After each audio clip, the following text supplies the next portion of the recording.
Les matriarcats, c'est la sorcellerie pure et simple. Les Congo meurent beaucoup. Hein. Les gens de Congo central meurent beaucoup. Et les gens de Bandundu, ils meurent beaucoup. De jeunes meurent beaucoup. Mais les gens ne savent pas que c'est à cause de cette loi de matriarcat. Une femme ne peut pas être un chef de la famille, orienter les enfants comme elles veulent, amener les enfants au village, initier les enfants. Mais toi, papa, tu es là amorphe, tu ne fais rien, tu regardes seulement comme ça.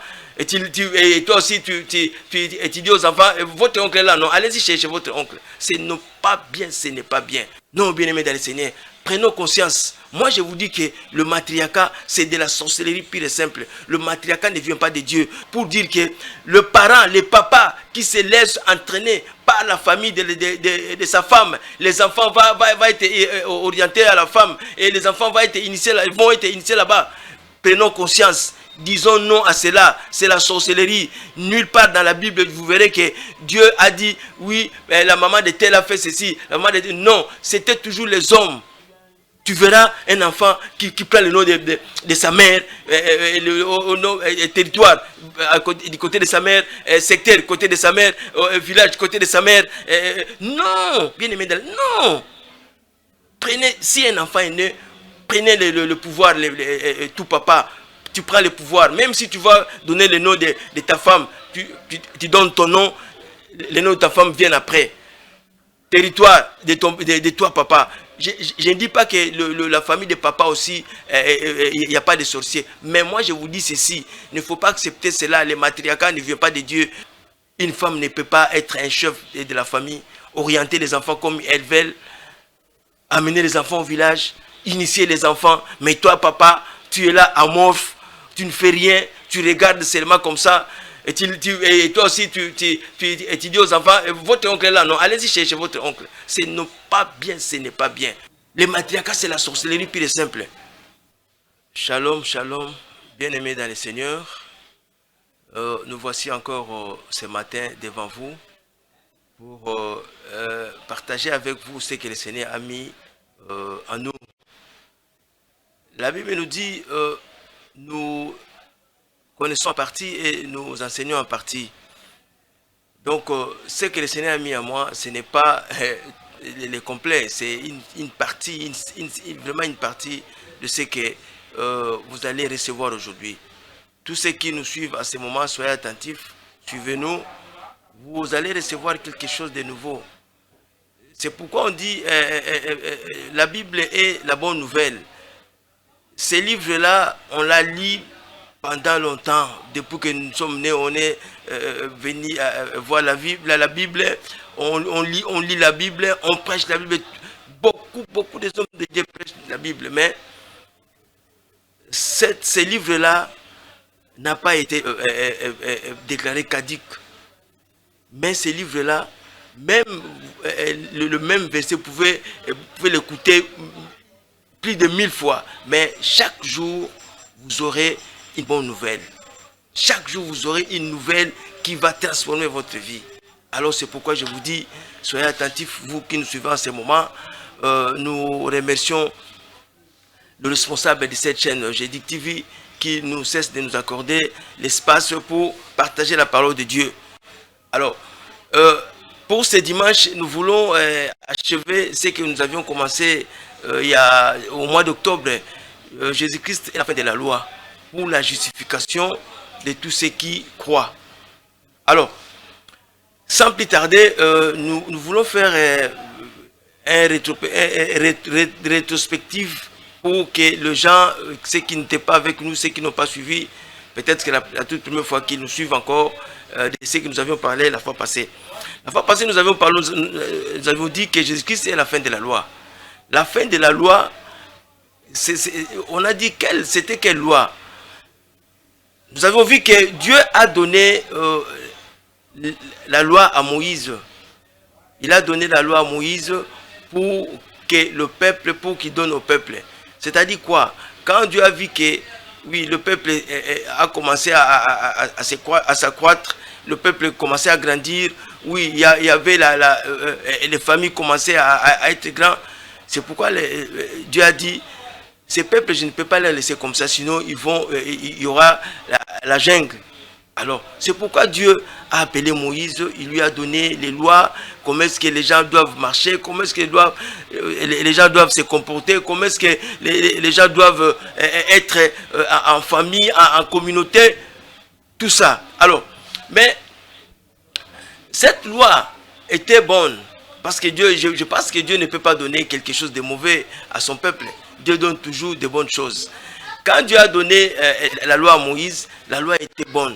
Mais quelque part, on s'est rendu compte que les gens qui devraient assurer cette loi, les gens qui devraient, le souverain sacrificateur, les responsables qui devraient aider le peuple à respecter la loi, et même aussi, parce que toi, tu ne peux pas être un conservateur de la loi et que toi-même, tu passes à obéir, à désobéir à cette loi. Alors, on a constaté que il y avait beaucoup de sacrificateurs, beaucoup de ceux-là qui ont été responsables pour aider le peuple à bien marcher, pour que le peuple soit à l'obéissance de ces lois. Ils ont commencé maintenant à désobéir, ils ont commencé maintenant à transgresser cette loi. Alors c'est pourquoi, quand Jésus-Christ est venu, il y a beaucoup de peuples qui étaient morts, des peuples qui souffraient, qui ont fait la prison, qui étaient vraiment en souffrance. Pourquoi? Parce que les souverains sacrificateurs et même transgresser la loi, mais si un peuple fait quelque chose de pareil, donc il doit subir seulement la loi. Souvent, on lapidait les peuples, souvent on les tuait. Si tu transgresses la loi, si tu marches à côté de la loi, on te tue, on te lapide. Donc, tu dois subir la loi. C'est la loi qui te disait comme ça. On a donné beaucoup d'exemples. La femme adultère qui devait être lapidée. Mais ces jours-là, la loi a failli. Pourquoi? Parce qu'on amène seulement la femme seule. Mais l'homme, on n'a pas amené l'homme. Mais or, la Bible, la loi de Dieu dit ceci: si un homme et une femme tombent dans l'adultère, les deux seront mis à mort, les deux seront lapidés. Mais ce jour-là, on amena seulement la femme devant Jésus. Donc, c'était le jour où cette loi a failli, cette loi que nous disons Jésus-Christ c'est la fin de la loi. Jésus-Christ est venu mettre fin à cette loi. On ne dit pas que l'adultère est bonne, mais la façon dont les sacrificateurs commençaient à conduire cette loi, ce n'était plus bonne. Donc, moi je pense que ces jours-là, j'ai dit ça souvent, ces jours-là, la dame là, peut-être il a couché avec un souverain sacrificateur, on ne sait pas, ou un sacrificateur, on ne sait pas. Mais pourquoi on l'a caché? Pourquoi ces gens l'ont caché? Jésus dit que la femme a cité même son nom, mais on l'a caché parce qu'elle-même ne voulait plus respecter la loi. C'est pourquoi ces jours-là, la loi là est tombée. Mais aujourd'hui, si tu commets l'adultère, ne pensez pas que tu seras lavé ou tu seras innocent. Non, la Bible nous dit, Dieu ne tient jamais un coupable pour innocent. Si tu es coupable, tu rendras de ton compte. Mais si tu es innocent, si tu es aussi innocent, Dieu te rendra aussi selon ce que tu es. Donc, aujourd'hui, cette pratique-là, ce n'est plus la loi, mais nous-mêmes les humains, et Jésus-Christ aussi a traité cette loi-là. Il a traité de cela. Donc, nous-mêmes les humains, nous savons que moi, je ne peux pas aller prendre la femme d'autrui. Je ne peux pas aller courtoiser la femme d'autrui. Non, ça c'est déjà un péché. Donc, vous voyez que la loi là a failli dans les temps, mais aujourd'hui aussi, c'est en vigueur parce que on ne peut pas commettre l'adultère. Mais ce qui va te condamner, oui, c'est ce que tu as commis. Parce que Dieu ne peut pas te tenir innocent parce que tu as été coupable. Alors, nous avons vu beaucoup d'autres exemples. On a vu qu'une femme a enfui de sang, une femme que le sang coule beaucoup, il ne peut pas sortir dehors. Il est déjà donc dans sa malédiction. Donc, il ne peut pas voir les gens ne peuvent pas les toucher. Donc, elle est déjà souillée. Alors, nous avons vu cette dame-là qui avait la perte de sang pendant 12 ans.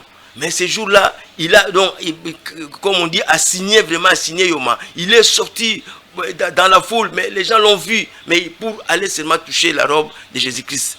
Donc, c'était aussi ce jour-là, la loi là a été finie ces jours-là. Aujourd'hui, on voit nos mamans, nos filles, nos jeunes femmes, même s'ils sont dans leur période de démenstruation, mais personne ne peut les en vouloir. Donc, ils sont là entre nous, ils peuvent préparer aussi, ils peuvent faire les marchés, tout ça. Mais dans l'État, ce n'était pas comme ça. Tu dois te cacher dans une chambre. Même si tu meurs là-bas, bon, c'est la loi. Hein? Alors, et puis, nous avons voulu encore voir la dernière loi que Jésus-Christ est venu mettre en finition. C'était la loi la loi sacrificielle, là où on offrait les sacrifices. Ces jours-là, en Jérusalem, les gens montaient pour aller fêter la fête de Pâques. Mais arrivé là-bas, les gens vendaient. Donc, vous voyez que cette loi-là a rendu maintenant la maison de l'Éternel, la maison de Dieu, un lieu de voleurs, un lieu de cambistes, un lieu de vendeurs. Donc, tu vois, la loi est allée trop loin même pour détruire, pour rendre l'église de Dieu, la maison de Dieu, une maison de voleurs. C'est Jésus-Christ lui-même qui avait dit. Mais dans l'État, c'était un homme qui vient comme ça, il veut qu'on compris pour lui, il achète sa bête, il achète son brebis, il amène, ou soit son pigeon, il amène ça. Mais maintenant, là, c'est autorisé dans les temples, les gens vendaient. Donc, comment est-ce que les gens devraient encore suivre la prédication de ces jours-là? C'était pas facile parce que les gens se sont donnés seulement à acheter, à vendre, à changer de monnaie. Donc là-bas on prêche, mais c'était pas bien suivi. Donc c'est pourquoi Jésus-Christ ces jours-là a détruit, a chassé les vendeurs des temples, a fait un fouet. Il a chassé tout le monde qui vendait la temple. Il leur a dit la maison de Dieu ne peut pas devenir une maison de voleurs. Donc ces jours-là, cette loi-là est tombée. C'est pourquoi aujourd'hui, Jésus-Christ a dit, nos corps sont les temples du Saint-Esprit. C'est là où nos corps sont les temples de Dieu. C'est là où l'Esprit de Dieu habite. Donc aujourd'hui, l'Esprit de Dieu habite en toi, mon frère, ma soeur. L'Esprit de Dieu habite en toi. Donc si tu veux, c'est pourquoi il dit... donc, si tu as un problème, sache que c'est ça le temple de Dieu. Il faut prier Dieu. Dieu va faire tout ce qu'il va faire. Dieu va te pardonner de tout ce que tu as fait. On n'a pas... La Bible dit, Dieu n'habite pas dans les maisons construites par des humains, par des hommes. Mais or, Dieu habite en nous. Quand nous avions reçu Jésus-Christ, Jésus-Christ est Dieu. Donc, il est venu habiter en nous. Il est venu habiter en moi parce que je suis son temple. Il est dans moi. Il n'habite pas dans la maison où les gens ont construit par des briques, par des ciments. Donc, il faut savoir que ces jours-là, oui, cette loi-là est tombée, que les gens achetaient les brebis, achetaient le quoi pour aller donner aux sacrificateurs, les sacrificateurs prient pour eux, pour que leurs péchés soient pardonnés. Mais il est là, c'est lui qui était monté sur la croix ces jours-là. Il est monté sur la croix pour nous pardonner. Donc, il s'est donné un sacrifice pour une seule fois. Il n'y aura plus de sacrifice de bêtes. Tous ceux qui le font parce qu'ils savent ce qu'ils font. Ils font le contraire avec ce que Dieu a dit. Donc, on est pris là-bas. Donc, cette loi-là était déjà tombée. Si aujourd'hui, un pasteur te dit, va acheter un tabac ou un mouton, viens avec, je vais prier pour toi, je vais asperger les champs. Non, ce n'est plus, on n'est plus à cette époque-là. Nous sommes maintenant à l'époque où Jésus-Christ a versé déjà son sang. Quand il a versé son sang, il s'est sacrifié pour nous. Il s'est sacrifié pour nous. Donc nous n'avons pas besoin d'aller acheter les chèvres, d'aller acheter quoi que ce soit pour nous rendre purs. Donc, et puis, quand la Bible nous dit Jésus-Christ est la fin de la loi, cela veut dire que pour la justification de tous ceux qui croient. Donc, c'est lui qui constate que c'est lui qui sait que c'est lui qui est sûr que cette loi, cette justification est pour lui, c'est celui-là qui a reçu Jésus-Christ comme Seigneur et Sauveur. Bien-aimé dans le Seigneur, la loi est venue par Dieu lui-même. Jésus-Christ est Dieu, c'est lui qui a donné la loi à Moïse, la loi mosaïque. C'est la loi qui est venue de Dieu. C'est lui le législateur de la loi. Mais cette loi, quand lui-même Dieu a vu que cette loi commençait à rendre le peuple mauvais, c'est pourquoi il a voulu changer. Mais d'autres lois existent encore aujourd'hui. Mais il a voulu changer cette loi, il a voulu détruire cette loi, il a voulu mettre fin à cette loi pour que son peuple soit heureux, pour que son peuple soit bien. Alors, cette loi, cette parole-là concerne tous ceux qui ont la foi en Jésus-Christ, tous ceux qui ont cru en Jésus-Christ. Parce que Jésus-Christ nous a mené la foi. La loi, les gens marchaient par la loi parce qu'il n'y avait pas la foi. Mais quand Jésus-Christ est venu, nous sommes le genre de la foi. Nous avons la foi en Jésus-Christ. Nous avons cru en lui. C'est pourquoi lui-même nous a donné le pardon des péchés. Il est monté sur la croix. Il nous a purifiés par son sang. C'est pourquoi, bien aimés dans le Seigneur, aujourd'hui, il y a beaucoup de lois qui ne sont pas de rigueur, qui ne sont pas en vigueur chez nous aujourd'hui. Mais les autres hommes de Dieu font comme si nous sommes encore dans la période de Moïse. Or, il ne faut pas oublier que quand il y a eu une décision à Jérusalem, les Juifs disaient aussi que non, comme les païens aussi ont reçu le Saint-Esprit comme nous, comme les païens aussi ont reçu Jésus-Christ comme nous, il faut qu'ils suivent aussi la loi de Moïse. Mais l'apôtre Pierre l'a dit non, c'est pas comme ça, nous ne pouvons pas donner cette charge, une charge qui ne les concerne pas. Mais il nous a dit seulement que vous, les païens qui se sont convertis, il faut abstenez-vous de l'impudicité, abstenez-vous des viandes étouffées, abstenez-vous de manger le sang. C'est ça, de l'impudicité, c'est ça qu'il nous a dit. Alors, aujourd'hui là, Jésus-Christ a fait pour nous, nous ne sommes pas redevables à la loi. Mais nous avons la foi en Jésus-Christ qui a tout fait pour que nous soyons aujourd'hui libérés. Oui, bien aimés dans le Seigneur. Aujourd'hui là, nous voulons voir, cette loi-là a été donnée pour le peuple d'Israël, pour les Juifs. Tout le monde connaît que nous n'étions pas là. Nous n'étions pas là, nous étions encore là où personne ne s'occupait de nous, nous étions des païens. Mais qu'est-ce que nous pouvons retenir dans cet enseignement? Je voulais que chacun de nous et tous ceux qui nous suivent vraiment soient attentifs. Vous savez que il fut un moment où nos ancêtres ils n'ont pas été atteints par la parole de Dieu. La parole de Dieu n'était pas vraiment effective en eux, mais le diable s'est précipité pour faire des concessions, pour faire des pactes avec nos ancêtres. Nous savons cela. Ils ont fait des pactes, des concessions nocturnes. Mais dans tout cela, ils ont aussi fait des lois. Ils ont fait des lois avec les diables. Ils ont fait des lois avec des diables. Alors, c'est pourquoi aujourd'hui, nous subissons des choses où nous ne savons pas d'où viennent ces choses. Mais la Bible nous dit, chacun aura pour ennemi les gens de sa propre famille. Bien aimé des Seigneurs, moi je vous dis que nos ancêtres, tout ce qu'ils ont fait, tout ce qu'ils ont conclu avec les diables, c'est ça qui nous rend de mauvais services aujourd'hui. C'est ça qui nous donne la mort aujourd'hui. C'est-à-dire quoi? Quand ils se sont ligués avec, quand le diable est venu, il leur a proposé beaucoup de choses. C'est-à-dire quoi? Soit il dit, oh non, vous êtes des coutumiers, comme vous êtes des coutumiers, voilà ce que vous allez faire, voilà ce que comment est-ce que vous devez comporter. Mais dans tout ça, le diable va tirer maintenant son profit. Son profit, c'est quoi? Tu verras que dans beaucoup de familles, les ancêtres ont livré leurs fils ou leurs petits-fils. Dans beaucoup de familles, les ancêtres ont livré le mariage de leurs enfants, de leurs petits-fils. Dans beaucoup de génération en génération, dans beaucoup de familles ou d'ethnies ou de tribus, les ancêtres ont livré donc au diable, oui, la santé de la famille, de leurs enfants, de leurs petits-fils. Donc, c'était comme ça. Mais ces lois-là n'étaient pas écrites.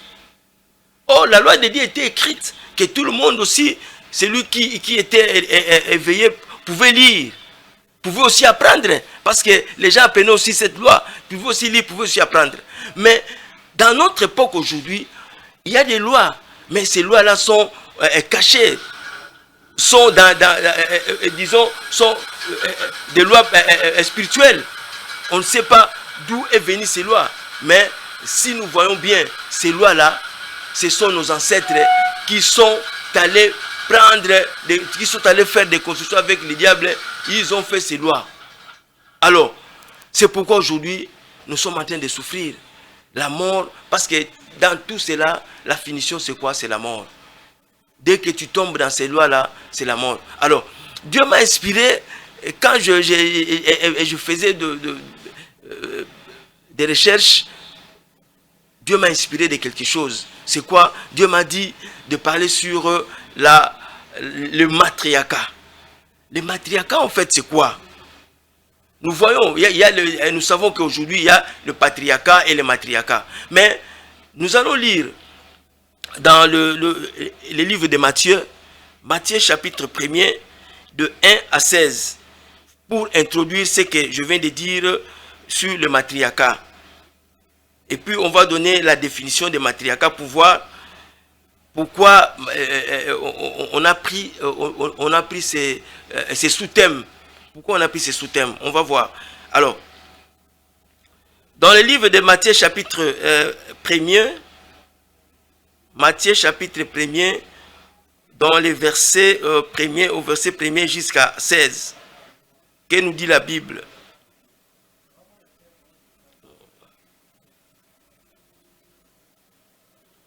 Matthieu chapitre 1er, versets 1 à 16. La Bible dit ceci. Généalogie de Jésus-Christ, fils de David, fils d'Abraham. Abraham engendra Isaac, Isaac engendra Jacob, Jacob engendra Judas et ses frères. Judas engendra de Tamar, Phars et Zara. Phars engendra Esrom, Esrom engendra Aram, Aram engendra Aminadab, Aminadab engendra Naasson, Naasson engendra Salomon, Salomon engendra Boaz de Rahab, Boaz engendra Obed de Rith, Obed engendra Isaïe, Isaïe engendra David. Le roi David engendra Salomon de la femme d'Uri. Salomon engendra Roboam, Roboam engendra Abia, Abia engendra Asa. Asa engendra Josaphat, Josaphat engendra Joram, Joram engendra Osias. Osias engendra Joatam, Joatam engendra Achaz. Achaz engendra Ézéchias, Ézéchias engendra Manassé, Manassé engendra Amon, Amon engendra Josias. Josias engendra Jéconias et ses frères au temps de la déportation à Babylone. Après la déportation à Babylone, Jéconias engendra Salatiel. Salatiel engendra Zorobabel. Zorobabel engendra Abioud. Abioud engendra Eliakim. Eliakim engendra Azor. Azor engendra Sadok. Sadok engendra Hakim. Hakim engendra Eliud. Eliud engendra Éléazar. Éléazar engendra Matan.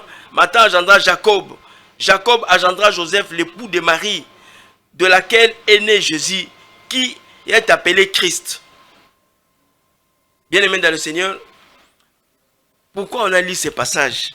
Nous venons de lire ces passages pour nous dire que dans la généalogie de Jésus-Christ, on voit que les hommes, les papas, Abraham engendra Isaac, Isaac engendra Jacob. Donc, on voit dans ces lignées-là, on voit que le papa, mais là où on cite non, Joseph engendra Joseph engendra tel avec l'épouse de Marie. Donc, on cite Marie, on a cité aussi Ruth. Mais si tu regardes bien, si vous regardez bien, on n'a pas cité non. Abraham engendra Jacob, puis Rebecca engendra tout ça. Donc, on n'a pas cité les femmes. Pourquoi? Parce que ce que nous vivons aujourd'hui, ce n'est pas bon. Ce que nous appelons le matriarcat. Laissez-moi vous dire que d'emblée, le matriarcat, c'est la sorcellerie pure et simple. Parce que Dieu, dans toute la Bible, vous ne verrez jamais, dans toutes les généalogies qui se trouvent dans la Bible, nulle part, on a cité les femmes qui ont pris naissance, qui ont donné naissance. On a cité que la femme s'y a fait ça. Non, non. On a cité que les hommes. Mais aujourd'hui chez nous, bien-aimés dans le Seigneur, d'où est venu le matriarcat? Le matriarcat, c'est la sorcellerie pure et simple. Pourquoi? Parce que si nous regardons, d'abord dans sa définition, on dit ceci: le matriarcat, c'est un régime juridique ou social où la mère est le chef de la famille. Où avez-vous vu que la mère soit le chef de la famille? C'est pourquoi les mamans, les tribus ou les familles ou les provinces qui pratiquent les matriarcats, il y a vraiment la sorcellerie en profondeur là-bas. Moi, je vous dis, j'ai l'expérience parce que moi, je suis du Congo central. Surtout le Congo central, le Bandundu, ce sont les deux provinces-là qui pratiquent les matriarcats, oui, à 100%. Mais il y a aussi la sorcellerie à 100%. Les gens disent ça, beaucoup de gens disent Naba Congo Kindokeza Makas, Naba Ndunu Kindokeza Makas. Pourquoi? Parce que c'est le matriarcat. Bien aimé, c'est une loi que nous oublions. C'est une loi que nous devons faire des jeûnes et prières pour que ces lois-là soient abolies. Mais moi je m'étonne, même nos papas aussi, nos parents, et aussi ils se sont laissés comme ça, surtout chez les Bakongo, les papas se laissent comme ça, la maman prend le dessus, la maman oriente les enfants vers les oncles, la maman oriente les enfants vers dans son village, la maman donc fait introduire les enfants dans leurs histoires de mystiques. Pourquoi? Parce que c'est le matriarcat. Le matriarcat est contraire au patriarcat. Cela veut dire que Dieu lui, il prend le patriarcat. Mais nous ici, le diable est venu, il a pris des concessions avec nos ancêtres pour qu'il fasse le matriarcat. Alors, c'est pourquoi aujourd'hui, il y a beaucoup de morts. Si vous regardez dans le Congo central ou dans la province de Bandundu, le Bandundu en général, vous verrez que il y a beaucoup de morts. Les gens meurent beaucoup par la sorcellerie. Donc, la base, c'est quoi? C'est le matriarcat. Moi, même si nous regardons dans la Bible, il y avait une femme qu'on appelait Jézabel. Jézabel était la fille de Baal. Son père était Baal. Jézabel était une femme qui était trop arrogante, donc qui prenait le dessus. Il s'est marié avec Akab. Akab était un Israélite, mais il s'est marié avec Akab. Vous savez qu'est-ce que Jézabel a fait? Tout le monde se connaît. Jézabel était une femme très imposante. Personne ne pouvait lui parler. Il a tué beaucoup de prophètes de Dieu. Jézabel. Il a même dit à Akab, mais pourquoi tu t'es mis en souci comme ça? Tu es soucieuse et tu es soucieux pourquoi? C'est parce que Naboth n'a pas voulu te donner, n'a pas voulu te vendre son héritage. Attends, moi, je vais régler ce problème-là. Il a réglé ce problème. Il a fait tuer Naboth. Et puis, ils se sont accaparés de l'héritage de ce type-là. Mais moi, je vous dis ceci.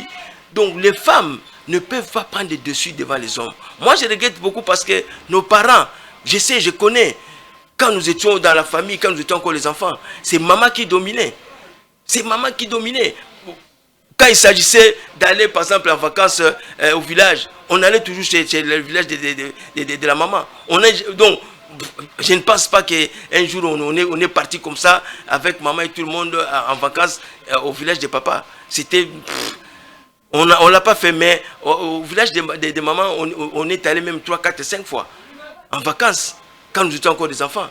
Donc, on nous faisait introduire dans les matriarcats, mais le papa aussi. Non, les papas nos papas, je ne sais pas les papas de Bakongo. Il faut tous ces parents qui prient aujourd'hui, qui seront conscients de ce que nous sommes en train de parler, ils doivent prendre conscience que le matriarcat, c'est la sorcellerie. Le matriarcat ne vient pas de Dieu. Tous ceux qui pratiquent le matriarcat, ils vont à l'encontre de Dieu. C'est une loi que Dieu n'a pas donnée. C'est Dieu qui donne les lois, mais cette loi-là est venue d'où? Ou que la mère soit le chef de la famille. C'est la mère qui dirige, c'est la mère qui fait tout. Alors, qu'est-ce qui s'est passé? Moi, je vais vous donner un petit témoignage. Qu'est-ce qui s'est passé? Nos parents, mon père nous a laissé partir dans la famille de maman. Donc, tout ce qui s'est passé là-bas, tout ce qui s'est passé au village, les oncles qui prenaient dessus de nous, qui parlaient de nous, le papa est toujours derrière. Un jour, comme ils étaient, la famille de ma mère était une famille, donc c'est une famille de coutumiers. Leur oncle était coutumier. Donc notre ancêtre là, il était coutumier, le chef coutumier du village. Quand on partait là-bas, il avait une grande maison, il avait des maisons où il logeait ses fétiches. On appelle ça, chez nous on appelle ça les nzobilés, quoi. Donc une maison où on logeait les fétiches. On partait là-bas et puis on nous faisait initier dans ces histoires-là. Donc, mais notre papa est resté ici à Kinshasa, seul, nous sommes en vacances là-bas, tout ce qui se passe là-bas, lui ne connaît pas.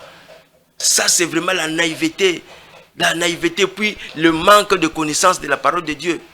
Mais si un papa connaît vraiment la parole de Dieu, il ne peut pas laisser tout ça à la femme. Non, la femme ne peut pas diriger une famille, ne peut pas être le chef d'une famille. Nous avons vécu un simple, donc dans la Bible, Jacob, quand on l'a envoyé chez son oncle, vous savez qu'est-ce que Jacob a vécu là-bas? Comme son oncle ne croyait pas au Dieu, à l'Éternel, qu'est-ce qu'il n'a pas fait à Jacob? Qu'est-ce qu'il n'a pas fait à Jacob? Vous voyez donc, le matriarcat, c'est une loi qui est dans nous. Mais ce n'est pas une loi écrite, mais qui est dans nos membres, qui nous régit. Mais si tu veux que cette loi ne te régit pas, aujourd'hui, sois conscient. Même tous ces gens qui ont accepté Jésus-Christ comme Seigneur et Sauveur, ils sont dans cette loi-là, la loi de matriarcat. Ils sont régis par cette loi. Tu vois un parent qui est même pasteur, mais il laisse les enfants comme ça aller dans la famille de sa femme. C'est la famille de sa femme qui fait la loi des enfants, qui dirige les enfants, qui donne les orientations, qui initie les enfants même. Le papa est comme ça, il est là. Non, bien-aimés dans le Seigneur, nous devons nous mettre debout, nous devons prendre conscience que le matriarcat, c'est la sorcellerie. Nous ne pouvons pas l'accepter comme ça. Nous ne pouvons pas l'accepter comme ça. Il faut le bannir. Il faut le bannir. Donc, Jésus-Christ est la fin de la loi. Même le matriarcat aujourd'hui doit être fini dans nos familles. Moi, je ne peux pas accepter cela. Je ne peux plus parce que j'ai vécu cela d'une mauvaise manière, donc une mauvaise expérience. C'est-à-dire quoi? Un jour, comme j'avais dit que dans la famille de ma mère, ils sont une famille de coutumiers. Un jour, on m'appelait comme ça. Mon oncle m'appelle, il me dit, oh, tu vois que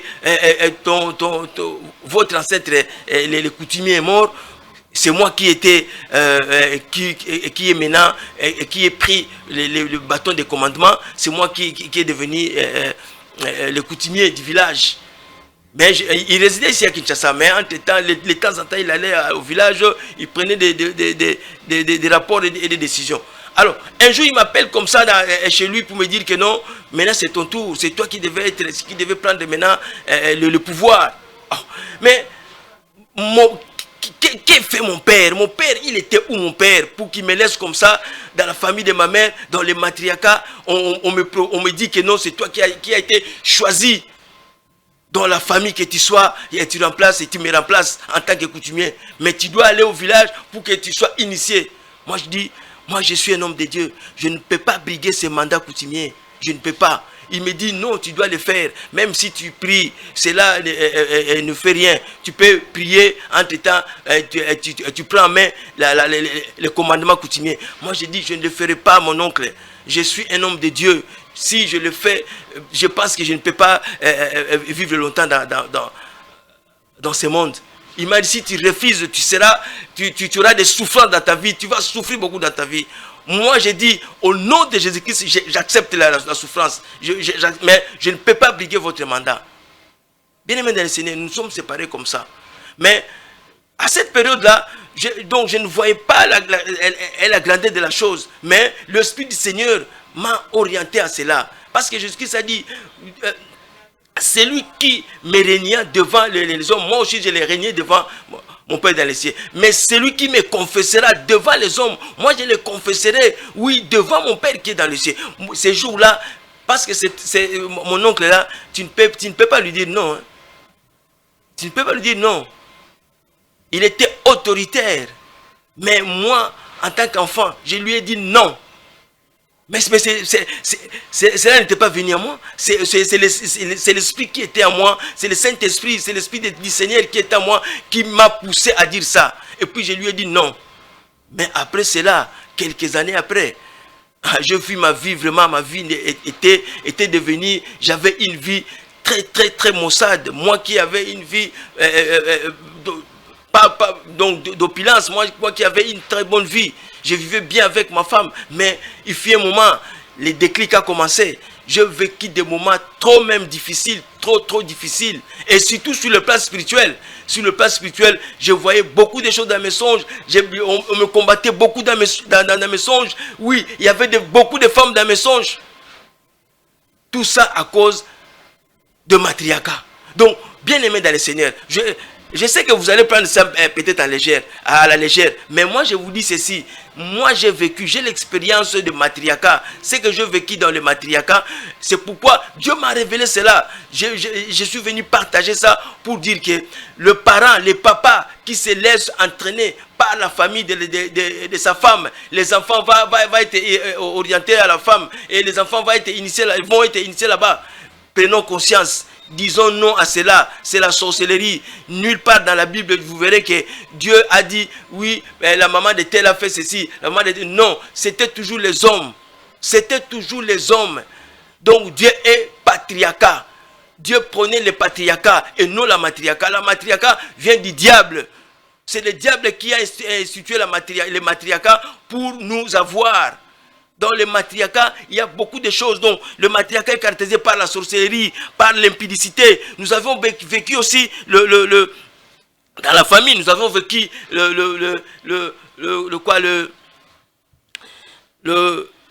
avons vécu l'inceste. On a vécu l'inceste.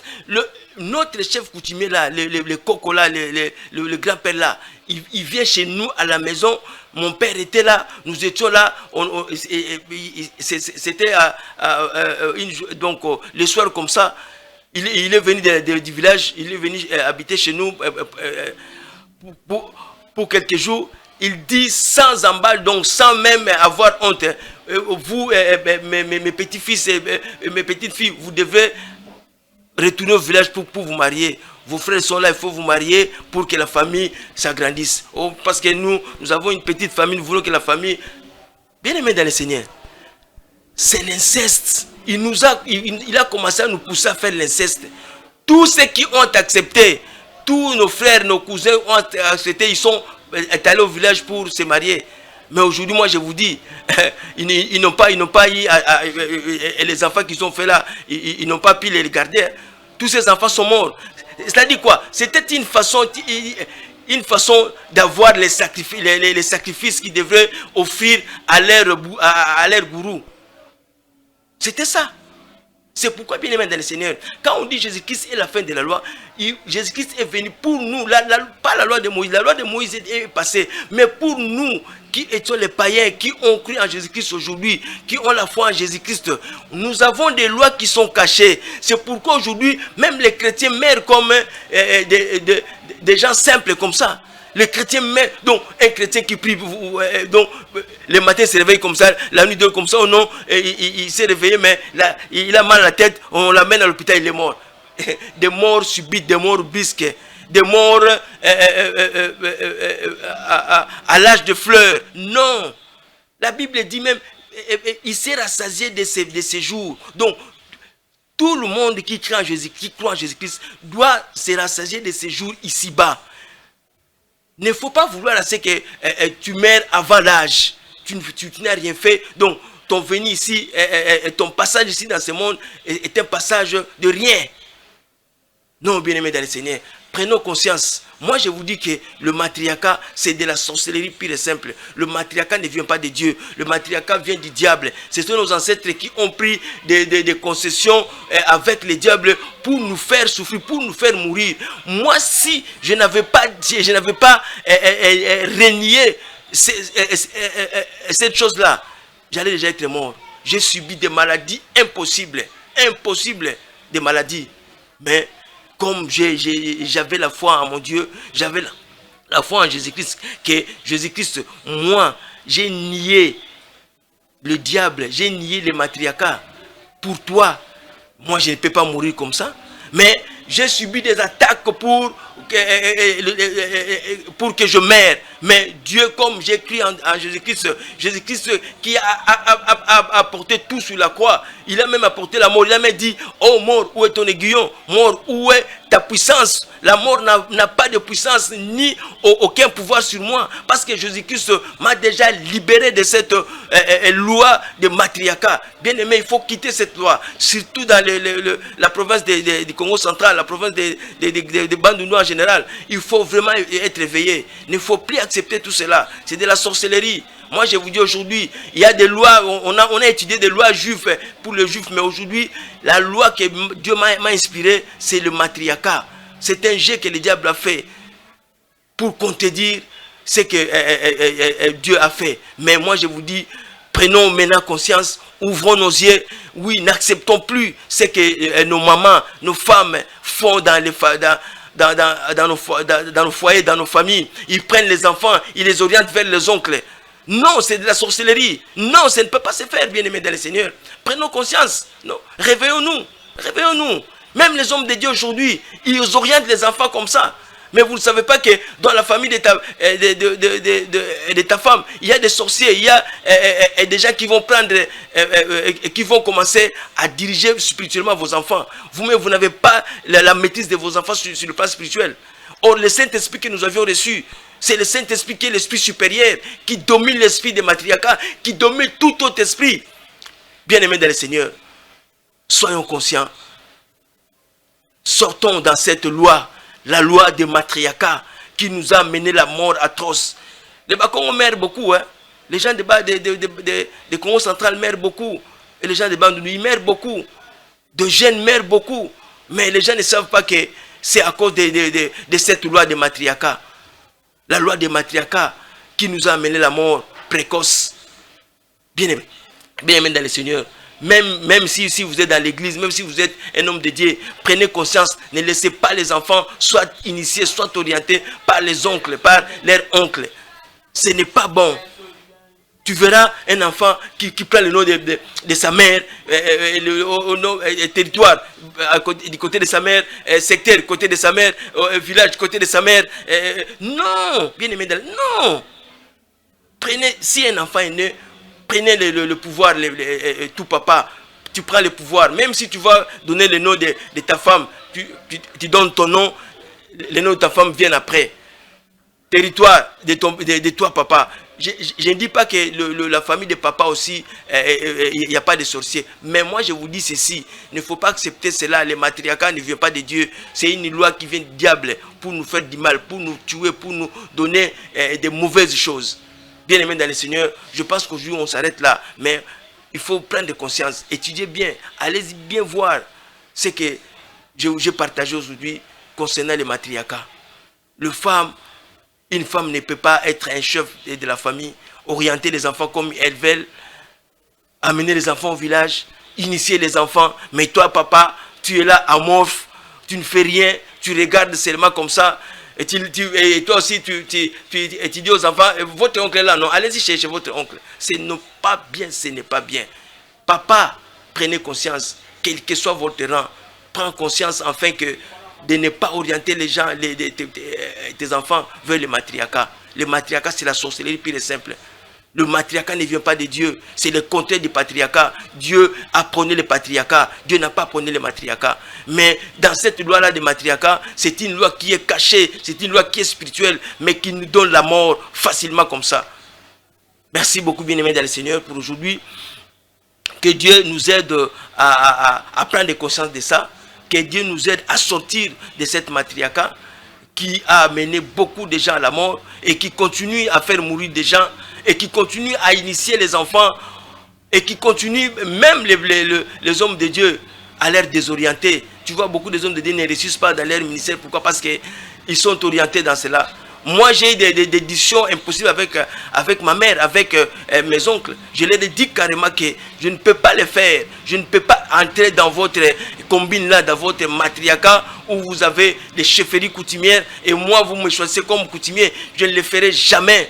Je ne le ferai jamais, jamais. Je suis un homme de Dieu, je resterai un enfant de Dieu, je resterai un sacrificateur. Je suis dans le royaume des sacrificateurs et je resterai là-bas. Jésus-Christ est mon Seigneur, mon Sauveur, est mon Dieu, mon roi. Je le suivais, je l'ai suivi jusqu'à aujourd'hui et je continue à le suivre jusqu'à ce qui viendra. Au nom de Jésus-Christ de Nazareth, que tout le monde qui m'a suivi prenne conscience dans le nom puissant de Jésus-Christ de Nazareth. Que Dieu vous bénisse. Amen.